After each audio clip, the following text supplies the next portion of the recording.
Hello students and welcome to physics pep talk. So ಇವತ್ತು ನಾವು resistivity of the material of the wire ಈ ಎಕ್ಸ್ಪೆರಿಮೆಂಟಿನ ಎಲ್ಲ viva questions with ಸಲ್ಯೂಷನನ್ನು discuss ಮಾಡೋಣ. ಸೊ ಮೊದಲಿಗೆ ಹೇಗೆ ಈ ಎಕ್ಸ್ಪೆರಿಮೆಂಟ್ನ ಮಾಡ್ತೀರಾ? Same as the previous experiment, resistance per unit length of the ವಯರ್ನ ನಾವು ಡಿಟರ್ಮೈನ್ ಮಾಡಿದ್ವಲ್ಲ, ಅದೇ ಥರನೇ ಫಸ್ಟು ಏಮನ್ನು ಬರೀಬೇಕು. ಏಮಲ್ಲಿ ಏನು ಬರೀಬೇಕು? ನೇಮ್ ಆಫ್ ದ ಎಕ್ಸ್ಪೆರಿಮೆಂಟ್ನ ಬರೆದು ಬಿಡ್ರಿ, ಅಷ್ಟೇ ಸಿಂಪಲ್. ಇದರಲ್ಲೇನು? Resistivity of the material of the wire, ಅಷ್ಟೇ ಏಮು. ಆಪರೇಟಸ್, ಇದಕ್ಕೆ ಏನೇನು ಬೇಕು ಈ ಎಕ್ಸ್ಪೆರಿಮೆಂಟ್ ಮಾಡೋದಕ್ಕೆ?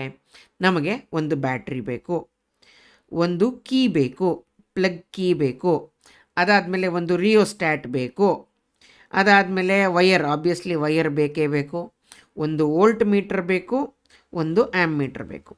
ಸೇಮ್ ಆ್ಯಸ್ ಪ್ರೀವಿಯಸ್ ಎಕ್ಸ್ಪೆರಿಮೆಂಟ್ ಏನೇನು ಯೂಸ್ ಮಾಡಿದ್ವಲ್ಲ ಎಲ್ಲ ಬೇಕು. ಹಾಗಾದರೆ ಪ್ರೀವಿಯಸ್ ಎಕ್ಸ್ಪೆರಿಮೆಂಟಲ್ಲಿ ಏನೇನು ವೈವಾ ಕ್ವಶನ್ಸ್ ಡಿಸ್ಕಸ್ ಮಾಡಿದ್ವಲ್ಲ ಅದು ಬೇಕು.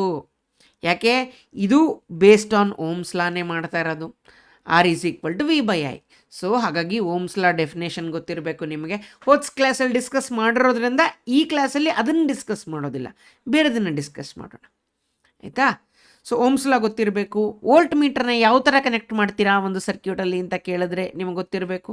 ಆ್ಯಮ್ ಮೀಟರ್ನ ಹೇಗೆ ಕನೆಕ್ಟ್ ಮಾಡ್ತೀರಾ ಅಂತ ಕೇಳಿದ್ರೆ ಗೊತ್ತಿರಬೇಕು, ಆಯಿತಾ? ಸೊ ಆಪರೇಟರ್ಸ್ ಏನೇನು ಯೂಸ್ ಮಾಡ್ತೀವಲ್ಲ ಅದ್ರ ಬಗ್ಗೆ ಸಣ್ಣದಾಗಿ ಗೊತ್ತಿರಬೇಕು.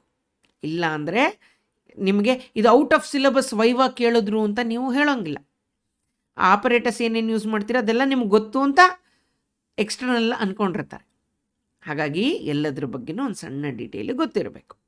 ಇದರಲ್ಲೂ ಅಷ್ಟೇ ಕಂಡ್ರು, ಸೇಮ್ ಲಾಸ್ಟ್ ಎಕ್ಸ್ಪೆರಿಮೆಂಟಲ್ಲಿ ಏನು ಮಾಡಿದ್ವಿ ಅದೇ ಥರನೇ ಇಲ್ಲಿ ನಾವು ವೋಲ್ಟೇಜನ್ನು ಇನ್ ಸ್ಟೆಪ್ಸನ್ನು ವೇರಿ ಮಾಡೋಣ.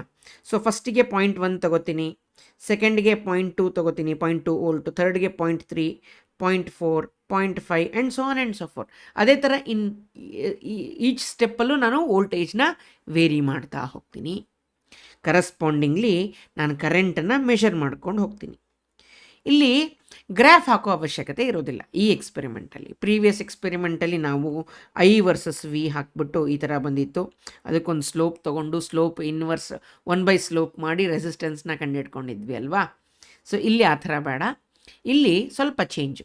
ಸೊ ಇಲ್ಲಿ ಡೈರೆಕ್ಟಾಗಿ ಕರೆಂಟ್ ವ್ಯಾಲ್ಯೂನ ಇಲ್ಲಿ ಬರ್ಕೋತೀನಿ. ಕರೆಂಟ್ ವ್ಯಾಲ್ಯೂ ಗೊತ್ತು, ವೋಲ್ಟೇಜ್ ವ್ಯಾಲ್ಯೂ ಗೊತ್ತಿದ ಮೇಲೆ ರೆಸಿಸ್ಟೆನ್ಸ್ ಕಂಡುಹಿಡಿಯೋದು ವೆರಿ ಈಸಿ. ಓಮ್ಸ್ ಲಾ ಪ್ರಕಾರ R = V/I ಅಲ್ವಾ? ಸೊ ಇಲ್ಲಿ ವೋಲ್ಟೇಜ್ ಗೊತ್ತು ನನಗೆ, ಕರೆಸ್ಪಾಂಡಿಂಗ್ ಕರೆಂಟ್ ವ್ಯಾಲ್ಯೂನ ಬರ್ಕೊಂಡಿದ್ದೀನಿ. R = V/I ಮಾಡಿ ಈ ಎಲ್ಲ ಟ್ರಯಲ್ಗೂ ನಾನು ರೆಸಿಸ್ಟೆನ್ಸ್ನ ಕಂಡುಹಿಡ್ಕೋತೀನಿ. ಸೊ ನಾನು ಸುಮ್ಮನೆ ಎಕ್ಸಾಂಪಲ್ ಆಗಿ 6 ಟ್ರಯಲ್ಸ್ ಮಾಡಿದ್ದೀನಿ. ಸೊ ಅದಾದಮೇಲೆ ಮೀನ್ ರೆಸಿಸ್ಟೆನ್ಸ್ನ ಕಂಡುಹಿಡ್ಕೊಳ್ಬೇಕು. ಮೀನ್ ರೆಸಿಸ್ಟೆನ್ಸ್ನ ಕಂಡುಹಿಡಿಯೋದಕ್ಕೆ ಎಷ್ಟು ನಂಬರ್ ಆಫ್ ಟ್ರಯಲ್ಸ್ ಮಾಡಿದ್ವಿ? 1, 2, 3, 4, 5, 6 ಇದೆಲ್ಲದನ್ನು ಆ್ಯಡ್ ಮಾಡ್ತೀನಿ. ಆ್ಯಡ್ ಮಾಡಿ ಡಿವೈಡ್ ಬೈ 6 ಅಂತ ಮಾಡಿದ್ರೆ ನನಗೆ mean resistance of the wire ನನಗೆ ಸಿಗುತ್ತೆ, ಆಯಿತಾ? ಈ ಎಕ್ಸ್ಪೆರಿಮೆಂಟಲ್ಲಿ ಕೆಲವು ಕಾಲೇಜಲ್ಲಿ ರೇಡಿಯಸ್ ಆಫ್ ದ ವಯರ್ ಕೊಟ್ಟಿರ್ತಾರೆ. ನಾನು ಸ್ಟೂಡೆಂಟ್ ಆಗಿದ್ದಾಗ ನಮಗೆ ರೇಡಿಯಸ್ ಆಫ್ ದ ವಯರ್ ಕೊಡ್ತಾ ಇರಲಿಲ್ಲ. ಆ ವಯರ್ನ ಕೊಟ್ಟು ಆ ವಯರ್ಗೆ ಒಂದು ಸ್ಕ್ರೂ ಗೇಜ್ನ ಕೊಟ್ಟು ನೀವೇ ಕಂಡುಹಿಡ್ಕೊಳ್ರಪ್ಪ ರೇಡಿಯಸ್ ಆಫ್ ದ ವಯರ್ ಅಂತ ಹೇಳೋರು, ಆಯಿತಾ? ನಿಮ್ಮ ಕಾಲೇಜಲ್ಲಿ ಯಾವ ಆಪರೇಟರ್ಸ್ ಯೂಸ್ ಮಾಡ್ತಾರೆ ಅಂತ ನಿಮಗೆ ಗೊತ್ತಿರುತ್ತೆ ಅಲ್ವಾ? ವಯರ್ನ ಅಷ್ಟು ಈಸಿಯಾಗಿ ಆಪರೇಟರ್ಸ್ನ ಏನು ಚೇಂಜ್ ಮಾಡೋದಿಲ್ಲ. ಸೊ ನಿಮಗಾದರೆ ಆ ರೇಡಿಯಸ್ ಆಫ್ ದ ವಯರ್ನ ಮಗ್ಗಪ್ಪಾದರೂ ಮಾಡಿರಿ, ಇಲ್ಲ ಕಾಲೇಜಲ್ಲಿ ಕೊಟ್ಟಿರ್ತಾರೆ. 99% ಇವಾಗ ರೇಡಿಯಸ್ ಆಫ್ ದ ವಯರ್ ಅವರೇ ಕೊಡ್ತಾರೆ, ಆಯಿತಾ? ಇಲ್ಲಾಂದರೆ ನೆನ್ಪಿಟ್ಕೊಂಡು ಹೋಗಿರಿ ರೇಡಿಯಸ್ ಆಫ್ ದ ವಯರ್ ನೀವು ಯೂಸ್ ಮಾಡೋ ಆಪರೇಟರ್ಸ್. ನಿಮ್ಗೆ ಗೊತ್ತಿರುತ್ತೆ ಅಲ್ವ, ನಿಮ್ಮ ಕಾಲೇಜ್ದು ನಿಮ್ಮದೇ equipment. So radius of the wire ಕೊಟ್ಟಿರಬೇಕು. ಈಗ ನನಗೆ ಮೀನ್ ರೆಸಿಸ್ಟೆನ್ಸ್ ನನಗೆ ಗೊತ್ತಾಯಿತು. ಮೀನ್ ರೆಸಿಸ್ಟೆನ್ಸ್ ಗೊತ್ತಾದಮೇಲೆ ರೆಸಿಸ್ಟಿವಿಟಿ ಆಫ್ ದ ಮೆಟೀರಿಯಲ್ ನಾನು ಕಂಡುಹಿಡಿಬೇಕು ಅಲ್ವಾ? ನಮಗೆ ಕರೆಂಟ್ ಎಲೆಕ್ಟ್ರಿಸಿಟಿ ಚಾಪ್ಟ್ರಲ್ಲಿ ಗೊತ್ತಿರುವಂತಹ ಫಾರ್ಮುಲಾ ಏನು?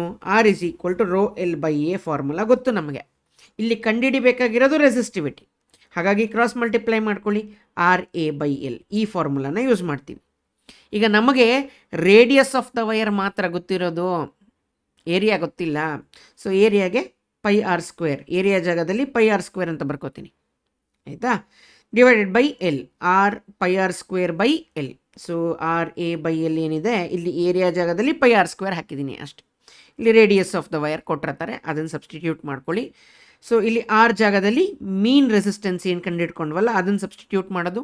ಲೆಂತ್ ಆಫ್ ದ ವೈರ್ ಅವರೇ ಕೊಟ್ಟಿರ್ತಾರೆ, ಆಯಿತಾ. ಸೊ ಇದು ಕೊಟ್ಟಿದ್ದಾರೆ, ಇದನ್ನು ನಾವು ಕಂಡುಹಿಡ್ಕೊಂಡ್ವಿ. ಸಬ್ಸ್ಟಿಟ್ಯೂಟ್ ಮಾಡಿ ರೆಸಿಸ್ಟಿವಿಟಿ ಆಫ್ ದ ವೈರ್ನ ಕಂಡುಹಿಡ್ಕೊತೀನಿ. ಸೊ ಇದಕ್ಕೆ ಓಮ್ ಮೀಟರ್ ಅಲ್ವಾ SI ಯೂನಿಟ್ಟು.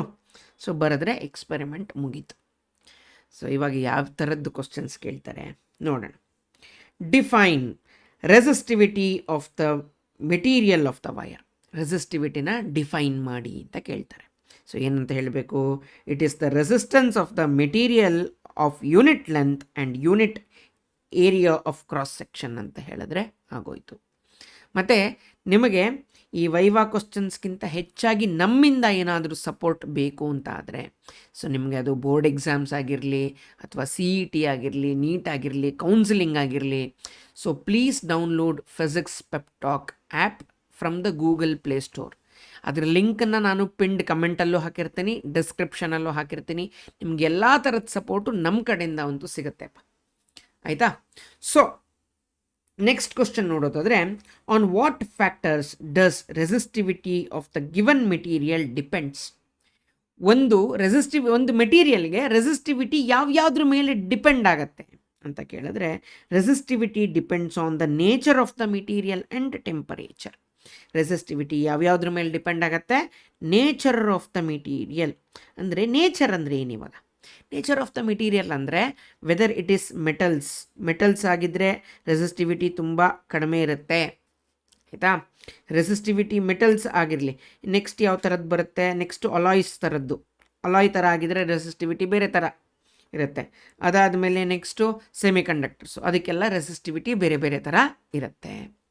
ನೆಕ್ಸ್ಟು ಟೆಂಪರೇಚರ್ ಮೇಲೆ ಯಾವ ಥರ ಡಿಪೆಂಡ್ ಆಗಿರುತ್ತೆ ಅಂದರೆ, resistivity is directly proportional to temperature.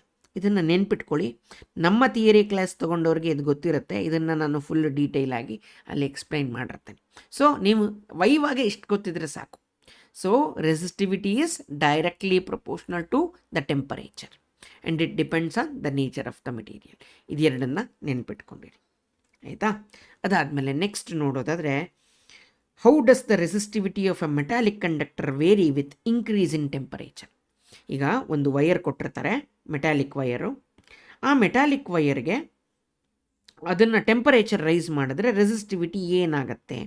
So temperature is directly proportional ಅಂತ ಹೇಳಿದ್ರೆ, ಟೆಂಪರೇಚರ್ ಇನ್ಕ್ರೀಸ್ ಆದರೆ ರೆಸಿಸ್ಟಿವಿಟಿನೂ ಇನ್ಕ್ರೀಸ್ ಆಗುತ್ತೆ ಅಂತ ಹೇಳಿದ್ರೆ ಸಾಕು, ಆಯಿತಾ.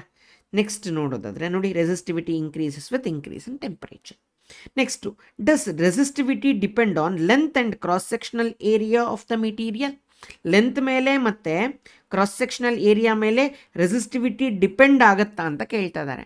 ಇಲ್ಲ, ಅದು ಡಿಪೆಂಡ್ ಆಗಲ್ಲ ಅಷ್ಟೇ. ಇಲ್ಲಾಂದರೆ ಅವರು ಟ್ವಿಸ್ಟ್ ಮಾಡಿ ಈ ಥರ ಕೇಳ್ಬೋದು, ನನ್ನ ಹತ್ರ ಒಂದು ಕಾಪರ್ ವೈರ್ ಇದೆ 1 ಮೀಟ್ರದ್ದು, ಇನ್ನೊಂದು ಕಾಪರ್ ವೈರ್ ಇದೆ ಅದು 2 ಮೀಟ್ರದ್ದು, ಅದರದ್ದು ಎರಡು ಮೆಟೀರಿಯಲ್ ಯಾವುದು? ಕಾಪರ್. ಎರಡರದ್ದು ಮೆಟೀರಿಯಲ್ ಕಾಪರ್, ಸೇಮ್ ಕಂಪ್ನಿಲೇ ಮ್ಯಾನುಫ್ಯಾಕ್ಚರ್ ಆಗಿರೋದು. ಒಂದು 1 ಮೀಟ್ರ್, ಒಂದು 2 ಮೀಟ್ರು, ಎರಡರದ್ದು ಕ್ರಾಸ್ ಸೆಕ್ಷನಲ್ ಏರಿಯಾ ಏನೋ ಬೇರೆ ಬೇರೆನೇ ಇದೆ ಅಂತಲೇ ಅಂದ್ಕೊಳ್ಳೋಣ. ಈಗ ಇದೆರಡರದ್ದು ರೆಸಿಸ್ಟಿವಿಟಿ ಸೇಮ್ ಇರುತ್ತಾ ಅಂತ ಕೇಳಿದ್ರೆ ಹೌದು, ಇದೆರಡರದ್ದು ರೆಸಿಸ್ಟಿವಿಟಿ ಸೇಮ್ ಇರುತ್ತೆ. ಯಾಕೆ? It depends only on nature and temperature. ಎರಡೂ ರೂಮ್ ಟೆಂಪರೇಚರಲ್ಲಿ ಎರಡೂ ಕಾಪರ್ ಆಗಿರೋದ್ರಿಂದ ಅದೆರಡಕ್ಕೂ ರೆಸಿಸ್ಟಿವಿಟಿ ಸೇಮ್ ಇರುತ್ತೆ ಅಂತ ಹೇಳಬೇಕು. ಅವ್ರು ಹೆಂಗೆ ಟ್ವಿಸ್ಟ್ ಮಾಡೋ ಕ್ವಶನ್ ಕೇಳಿ ನಿಮ್ಮ ಆನ್ಸರ್ ಅಷ್ಟೇ ಆಗಿರಬೇಕು, ಕನ್ಫ್ಯೂಸ್ ಆಗೋಕ್ಕೆ ಹೋಗ್ಬಿಡಿ, ಆಯಿತಾ. ನೆಕ್ಸ್ಟ್ ನೋಡೋದಾದರೆ, length of the conductor is doubled, what will be its new resistivity. ಲೆಂತನ್ನು ಎಲ್ಲಿರೋದನ್ನು 2L ಮಾಡ್ತಾರಂತೆ ಲೆಂತನ್ನು. ಇವಾಗ ರೆಸಿಸ್ಟಿವಿಟಿ ಏನಾಗುತ್ತೆ? ಸೊ ಲೆಂತ್ ಮೇಲೆ ಡಿಪೆಂಡ್ ಆಗುತ್ತಾ ರೆಸಿಸ್ಟಿವಿಟಿ? ಇದು ಒಂದು ಇಂಟ್ರೆನ್ಸಿಕ್ ಪ್ರಾಪರ್ಟಿ. ರೆಸಿಸ್ಟಿವಿಟಿ ಅನ್ನೋದು ಒಂದು ಇಂಟ್ರೆನ್ಸಿಕ್ ಪ್ರಾಪರ್ಟಿ. ಅದು ಲೆಂತ್ ಮೇಲೆ, ಕ್ರಾಸ್ ಸೆಕ್ಷನಲ್ ಏರಿಯಾ ಮೇಲೆ ಡಿಪೆಂಡ್ ಆಗಲ್ಲ. ಅವ್ರ ಲೆಂತನ್ನು ಹೆಂಗಾದರೂ ಚೇಂಜ್ ಮಾಡ್ಕೊಳ್ಳಿ, ರೆಸಿಸ್ಟಿವಿಟಿ ನಾವು ಹಾಗೇ ಇರ್ತೀವಿ. ಇದೊಂಥರ ಲಾಸ್ಟ್ ಬೆಂಚ್ ಬಾಯ್ಸ್ ಇದ್ದಂಗೆ, ನೀವು ಎಷ್ಟಾದರೂ ಬೈರಿ, ನಾವು ಚೇಂಜ್ ಆಗೋದಿಲ್ಲ, ಆಯಿತಾ. ಹಾಗೆ ರೆಸಿಸ್ಟಿವಿಟಿ ಆಫ್ ದ ಮೆಟೀರಿಯಲ್ಲು, ನೀವು ಎಷ್ಟಾದರೂ ಲೆಂತನ್ನು ಚೇಂಜ್ ಮಾಡ್ಕೊಳ್ಳಿ, ನಾವು ಬದಲಾಗೋದಿಲ್ಲ. So resistivity of the materials remains the same ಅಂತ ಹೇಳಿದ್ರೆ ಆಗೋಯ್ತು, ಆಯಿತಾ. Next, what is the SI unit of resistivity? SI unit ಏನು ರೆಸಿಸ್ಟಿವಿಟಿದು? ಓಮ್ ಮೀಟರ್, ಆಯಿತಾ.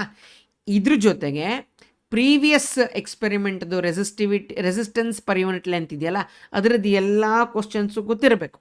ಯಾಕಂದರೆ ಇದು ಡಿಪೆಂಡ್ಸ್ ಆನ್ ಓಮ್ಸ್ ಲಾ ಮೇಲೆ ನಾವು ಆಲ್ಮೋಸ್ಟ್ ಎಕ್ಸ್ಪೆರಿಮೆಂಟ್ ಮಾಡ್ತಾ ಇರೋದು.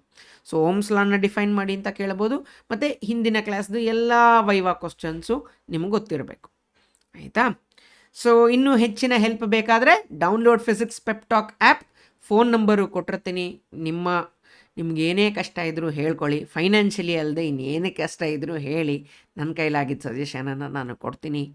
ಆಯಿತಾ? ನಾವು ಟೀಚರ್ಸು, ನಾವು ಬ್ಯುಸಿಯಾಗೇ ಇರ್ತೀವಿ.